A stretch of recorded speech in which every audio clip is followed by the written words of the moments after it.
What are you thirsty for? Happy Thirsty Thursday with me, Jake Thurston.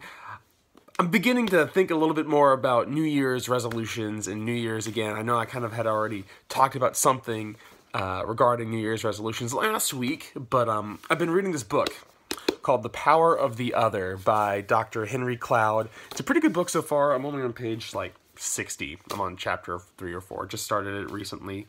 And he makes this point right at the very beginning of his book that a lot of times when we want to make changes in our life, those changes depend on our own will. Like, the changes are self-willed. If you want to change how you lead, if you want to change certain habits in your life or certain things you value or actions that you want to start doing, whatever it is, we very much put the emphasis on how we as individuals have to will ourselves to do these new habits, to do these new things. But according to his book, that's actually a huge myth, and maybe a large reason for why our New Year's resolutions and our ideals for wanting to change our life don't work out is because we're missing a very large part of the picture. Because we can have all the will that we want to change, but what Dr. Henry Cloud is talking about in his book is that change happens best when it's in the context of relationships. In other words, we as human beings are neurologically and psychologically and physically wired, like our brains are created to function in community with significant relationships that value each other and push each other to their best.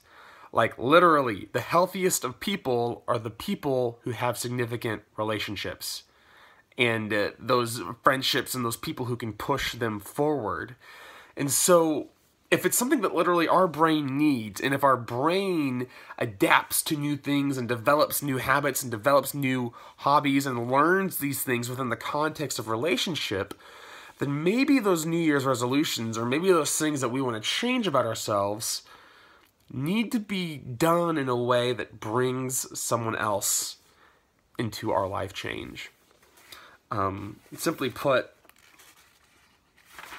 he talks about if you're trying to reach a goal, do you focus only on your strategy, or do you focus on whom you're going to engage to help you get there? We very much leave that last part out.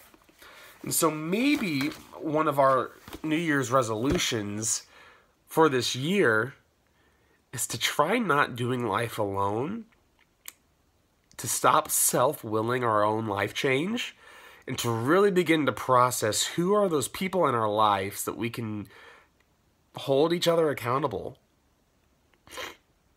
This is something I'm processing a lot personally, and over the next few weeks, over the next few months, you guys are going to really begin to hear me process a lot of this stuff on the power that friendships have on our lives. So just stay tuned for that. It's something I've been processing a lot lately. But until then, be thinking about that, and let's live with the power of the other.